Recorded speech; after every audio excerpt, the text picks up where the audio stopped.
2025. Mkutano ambao kwa bahati mbaya sana umeibua maswali zaidi kuliko majibu ambayo Watanzania walitarajia kuyasikia. Ni wazi kabisa tulitarajia majibu ya kina kuhusu mauaji, ukiukwaji wa haki za binadamu, pamoja na majibu kwa madai ambayo Watanzania yaliyosababisha kuandamana tarehe 29 Oktoba mwaka 2025.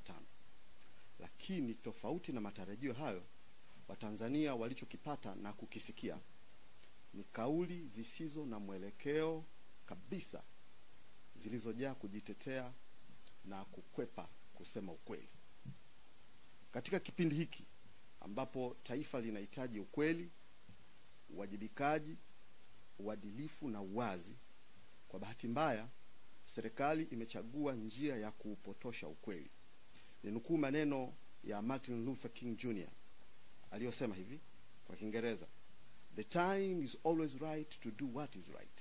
Akimaanisha kwamba wakati daima ni sahihi kufanya kilicho sahihi. Lakini kwa bahati mbaya serikali haijaonyesha utayari wala ujasiri wa kusema na kufanya kile kilicho sahihi ambacho wananchi wanakitarajia. Na inajulikane wazi kwamba Watanzania hawa wanaujua ukweli. Kwa kuwa sasa jukumu la chama kikuu cha upinzani, chama chenu, ni kulinda maslahi ya umma, kusimamia haki na ukweli, tunapenda sasa tuchukue fursa hii kutoa ufafanuzi na kuendelea kuuliza maswali kwa msisitizo baadhi ya hoja ambazo zilitakiwa kujibiwa kwa usahihi lakini zilikosa majibu stahiki. Kwa maana kwamba ulikuwa ni wakati sahihi wa kuzungumza mambo sahihi, lakini kwa bahati mbaya sana serikali ikakwepa wajibu huu wa kuzungumza mambo sahihi. Jambo la kwanza, hoja juu ya serikali kuwa na mpango madhubuti kuhusu swala la utekaji, kuuawa na watu kupotea. Katika swali hili ndugu Mwigulu hakutoa mpango wowote wa serikali kupambana na kuendelea kwa matukio ya utekaji, upoteaji na mauaji ya wananchi. Badala yake alitoa kauli pana zisizokuwa na mwelekeo, akijificha nyuma ya maelezo mengi yasiyo na maana kwenye hoja ya msingi. Hii inaashiria nini?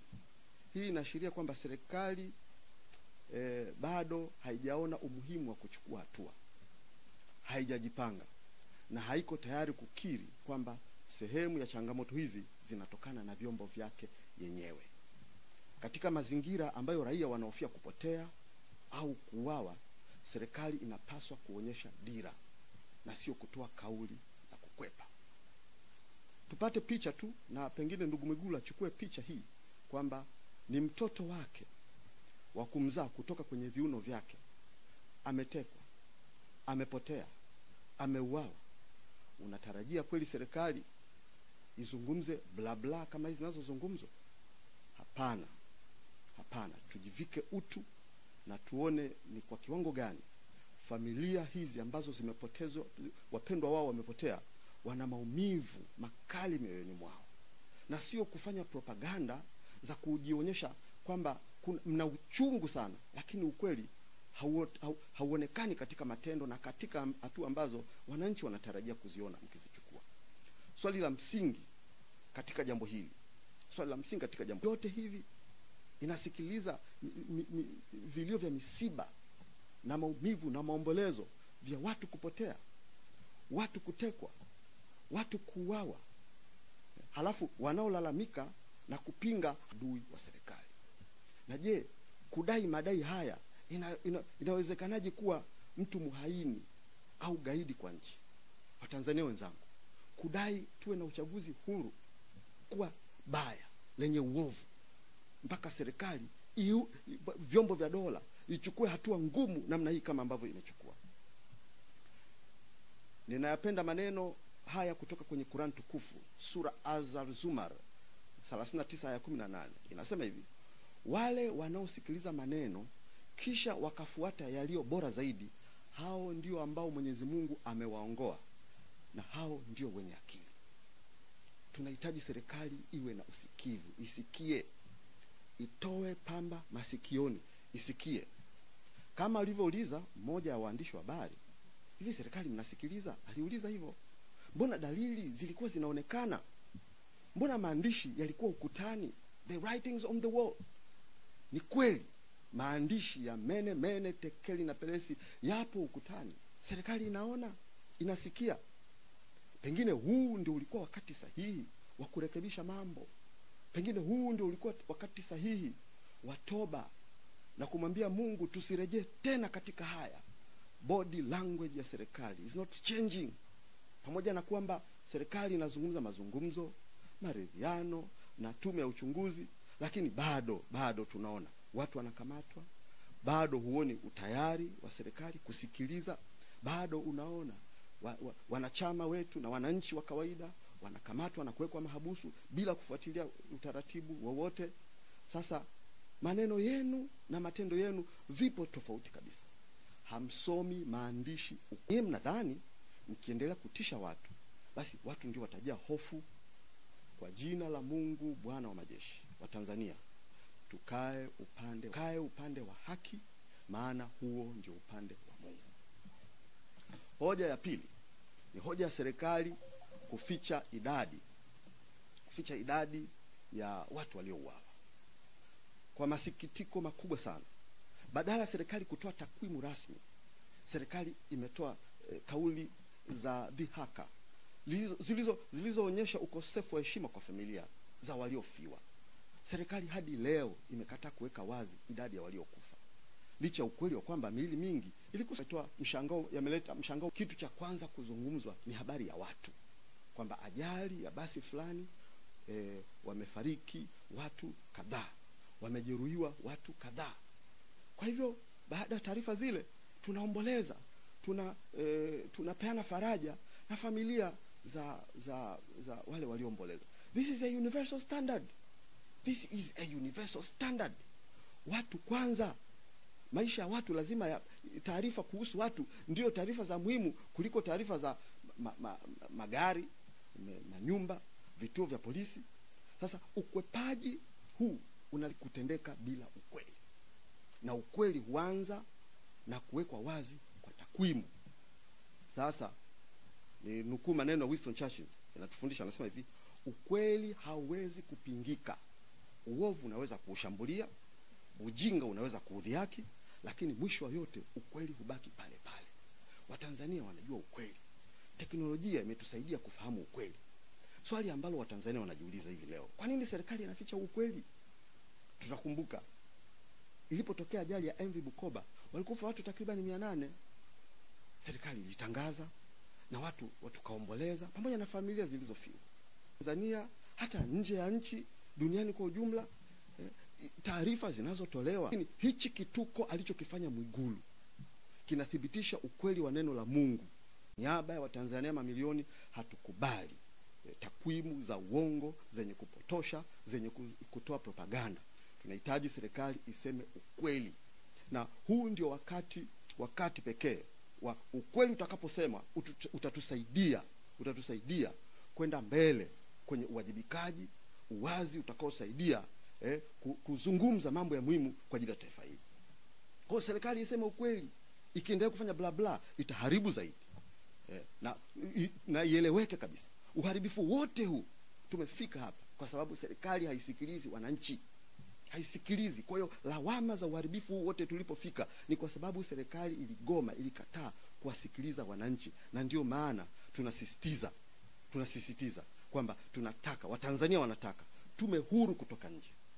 Tume huru kutoka nje ambayo itakuwa na uhuru wa kuchunguza vyombo vyote.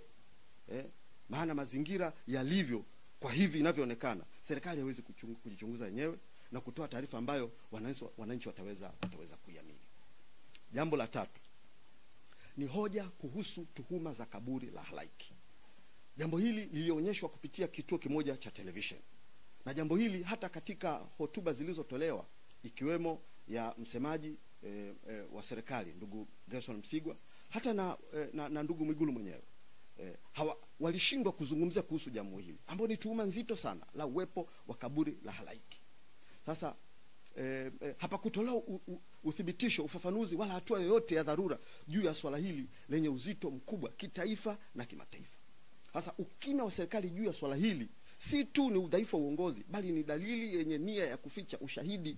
Sasa kama tuhuma hii imewekwa ili serikali ijisafishe mbele ya raia wake juu ya tuhuma hii, basi ni vyema pafanyike hatua madhubuti, yaende magreda pale, ziwepo kamera zionekane, zichimbuliwe hivi, ili serikali ionekane kwamba iko kinyume na hilo jambo ambalo limefanywa.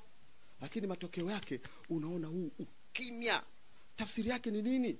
Sasa familia nyingi nchi nzima zinahofia wamepoteza ndugu zao, zinahitaji majibu na si kusubiri taarifa kamili ambayo tutasubiri isiyoisha kutayarishwa.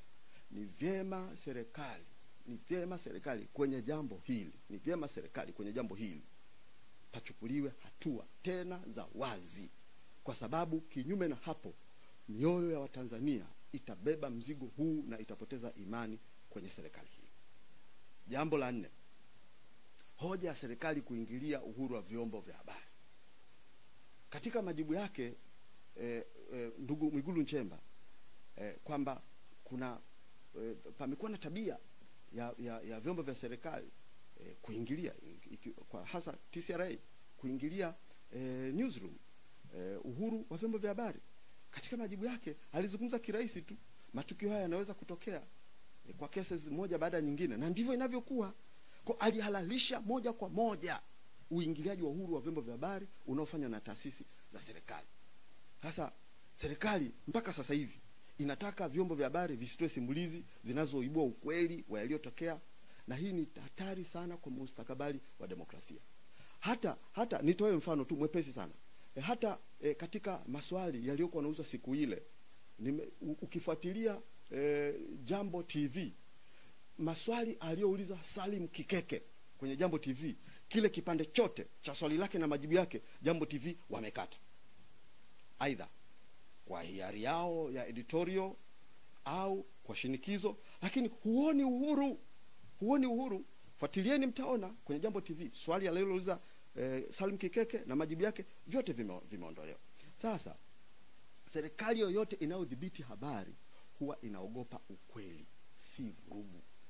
Nijitathmini, na waandishi wa habari niwapongeze sana, japo kwa uthubutu wa kuyauliza maswali mliyouliza kwenye kikao cha tarehe 25, kwa sababu yalibeba uhalisi wa maswali ambayo yapo kwenye mioyo ya Watanzania. Ni bahati mbaya tu hayajapata majibu sahihi, na sisi kama chama kikuu cha upinzani tunayavumisha kwa nguvu kwamba maswali yenu, ndugu waandishi wa habari, yanahitaji majibu sahihi na sio bla bla za kuwahadaa Watanzania kwa kudhani ni misukule tu ambao unaweza ukajifanya una akili sana na kuwa smart sana na kucheza na maneno na kupanga na kuonyesha uko serious na emotional concern, kumbe ni bla bla tupu na uongo na kuhadaa watu. Hoja ya 5, hoja ya serikali kutaka hujuma za kiuchumi kutoka nje bila ushahidi. Ndugu Mwigulu alijaribu kuelekeza lawama nje ya nchi kwa madai yasiyo na ushahidi.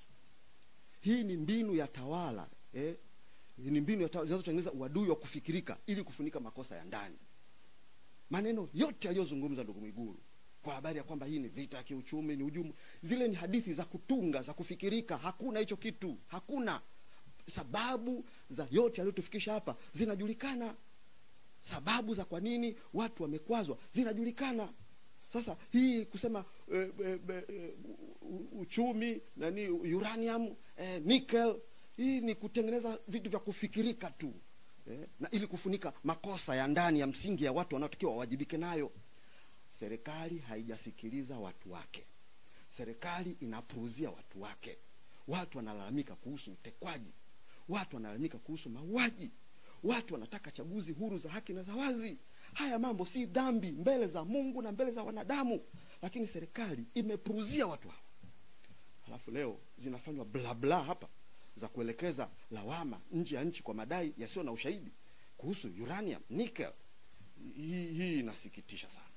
Propaganda hii haiwezi kufunika ukweli kwamba vurugu hazikusababishwa na watu wa nje, bali ni matumizi ya mabavu ya nguvu ya dola dhidi ya raia.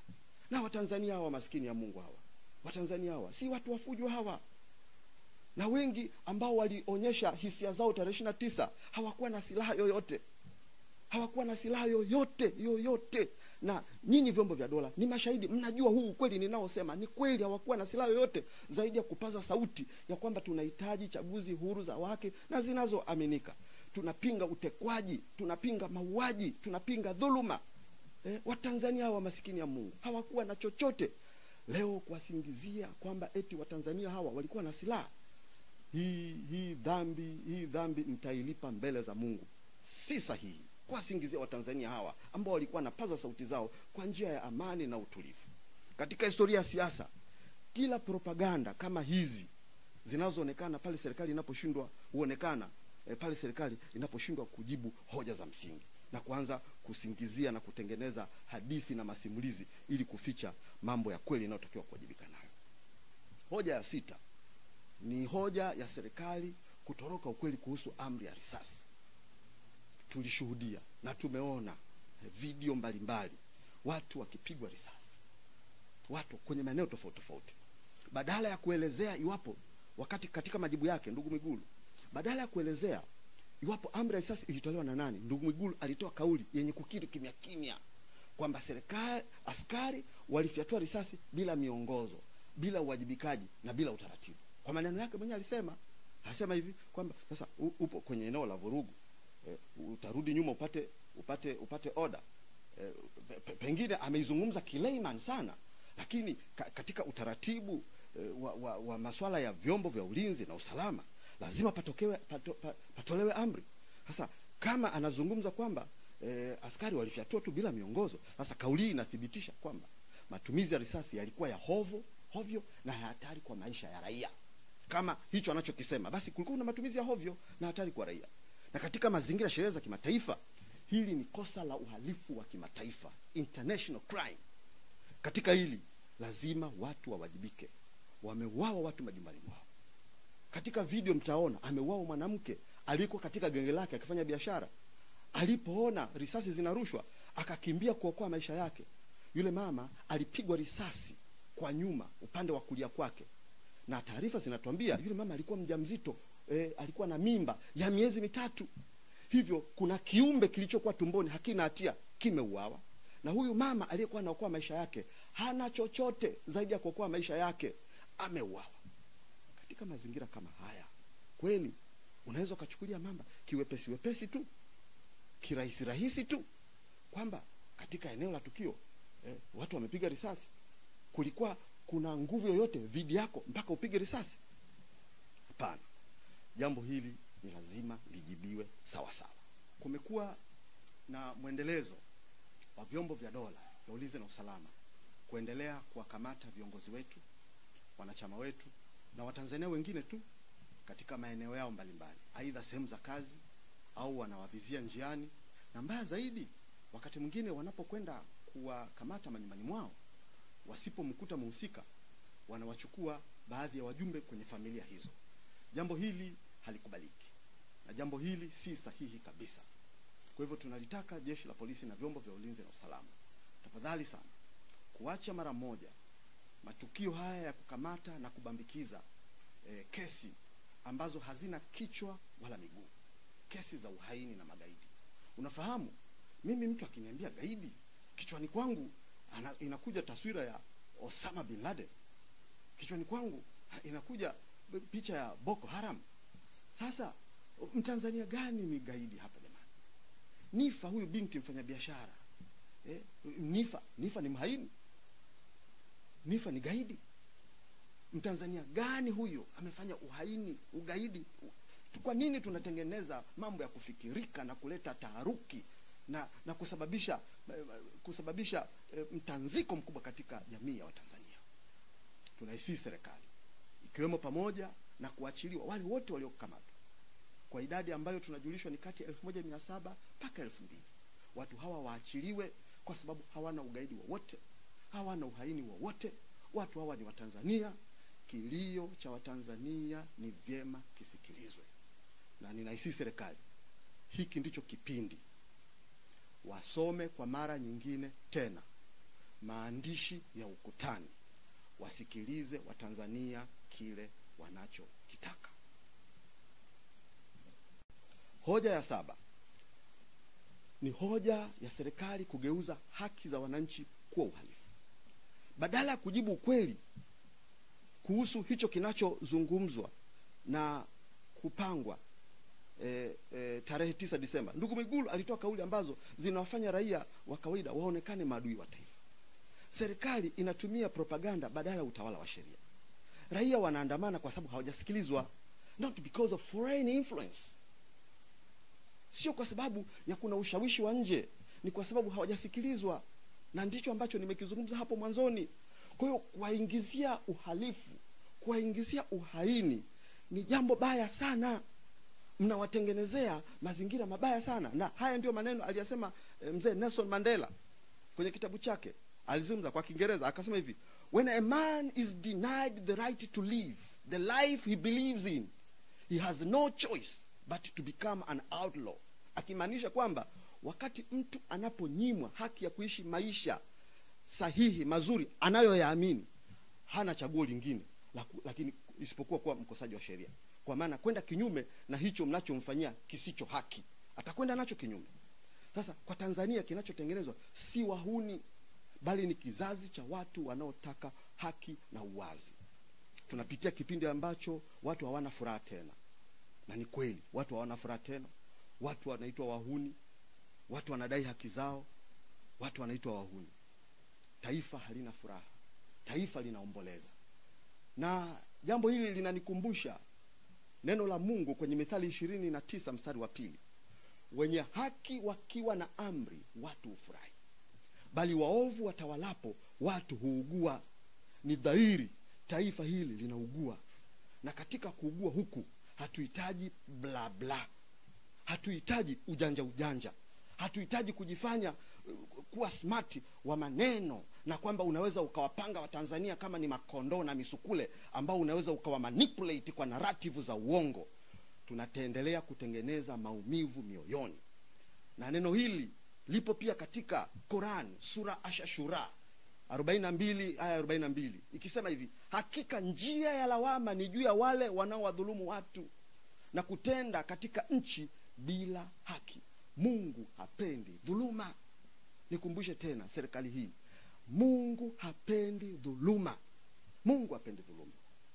Sasa kwa ujumla wake, hoja za ndugu Mwigulu Nchemba kwa ujumla wake na kauli zake zimejengwa juu ya mambo yafuatayo: kuepuka ukweli, wameukimbia ukweli; kuepuka uwajibikaji, hawataki kuwajibika.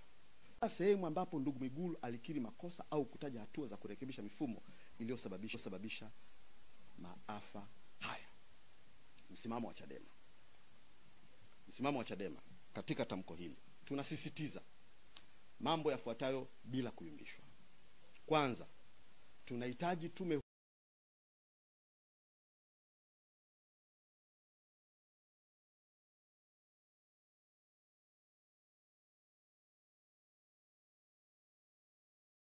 huru ya uchunguzi wa kitaifa na kimataifa, isiyohusisha watendaji wa serikali na majaji ambao mara kadhaa tumeona wamekuwa ni futio la uchafu wa serikali.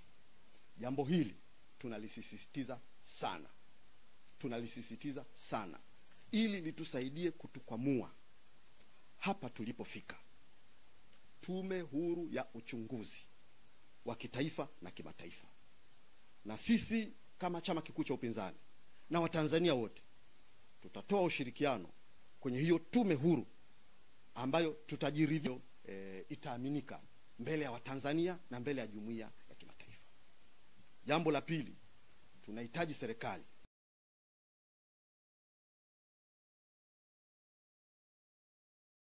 bila itoe orodha ya waliouawa, waliopotea na waliojeruhiwa. Watanzania wanajua ukweli.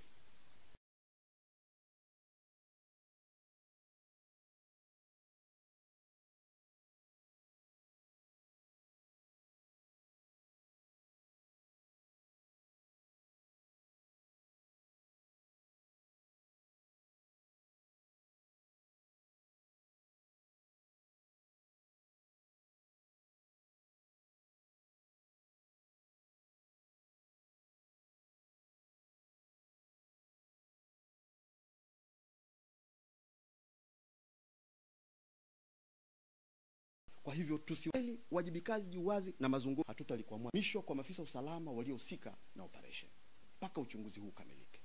Maafisa wote wa usalama waliohusika na operation mpaka uchunguzi huu kamilike. Maafisa wote wa usalama ambao walihusika na operation hii kwa kutoa amri, kwa kushiriki field mpaka uchunguzi ukamilike.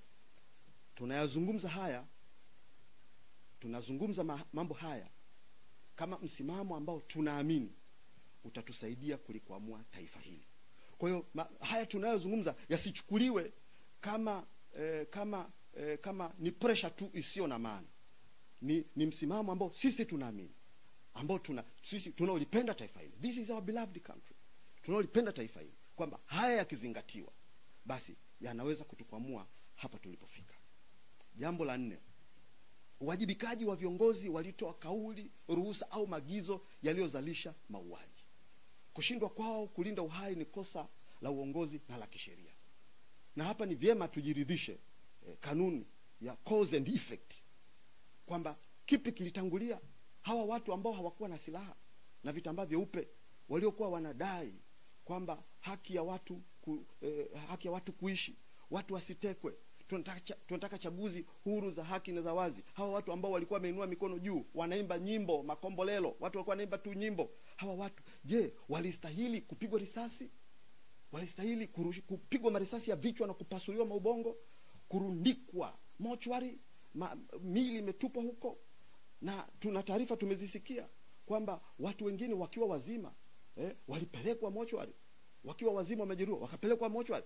Je, tulistahili haya? Wananchi walistahili haya? Hapana, hatukustahili haya.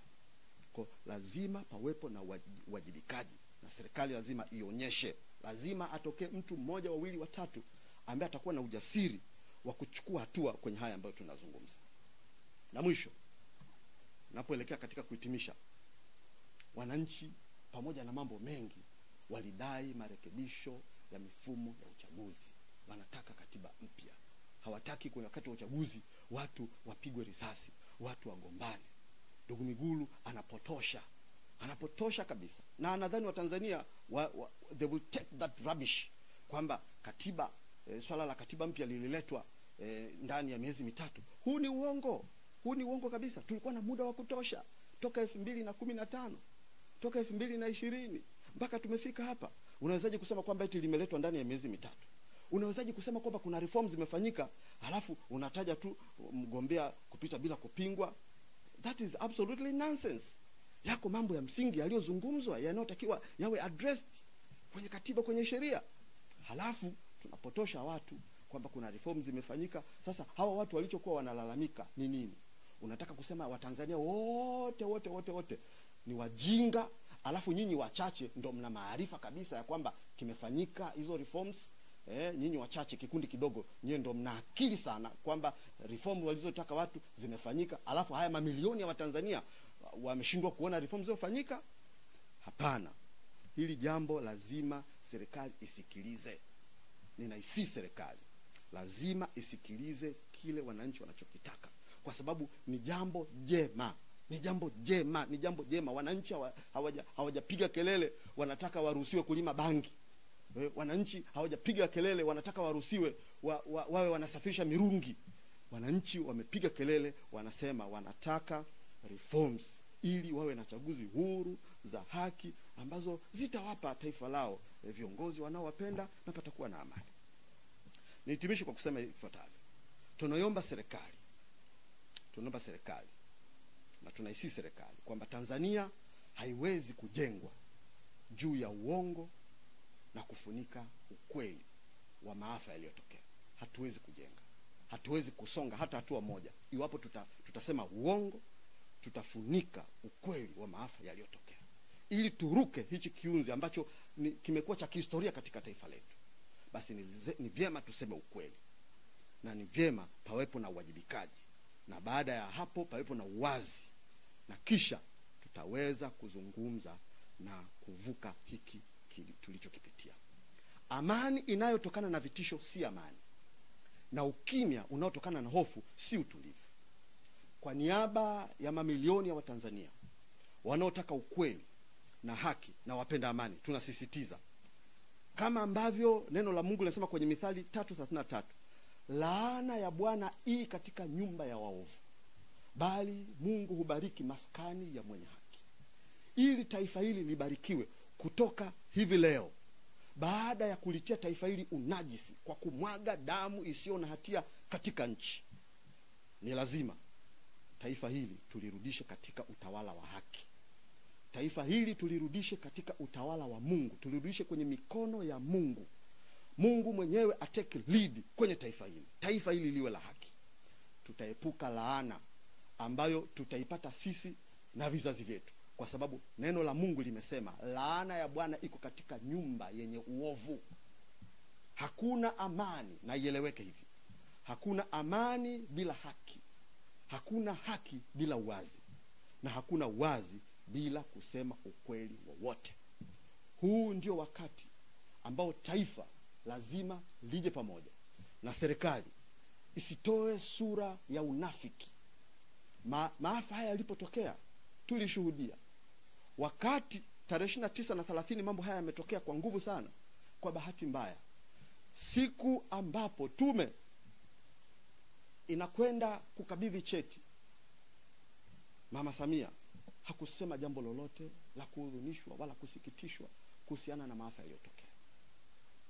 Siku ambayo anaapishwa katika ulinzi kwenye kambi ya jeshi Ikulu, hakuzungumza jambo lolote isipokuwa lawama na vitisho na kusingizia watu kutoka nje.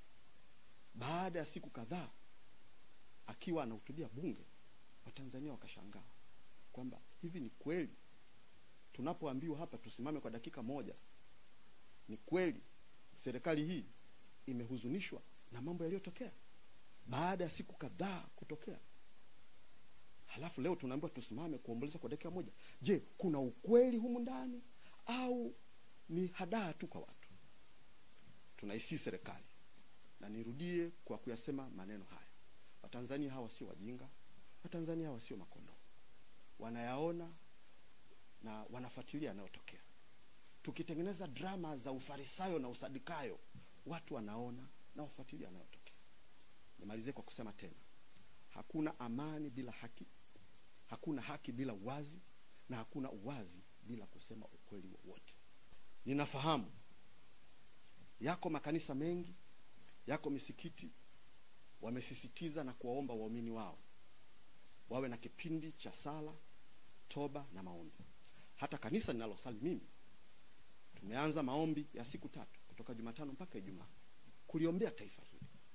Basi ninawasihi wa Tanzania, tunapokwenda mbele za Mungu, tumsihi Mungu kabisa atupe ujasiri wa kukabiliana na uovu wa aina yoyote. Mungu atupe ujasiri, tusiwe na hofu ya kukabiliana na uovu wa kila namna. Tuwe na ujasiri wa kusema ukweli, kwa sababu ukweli ndio utaokoa taifa hili. Mungu ibariki Tanzania.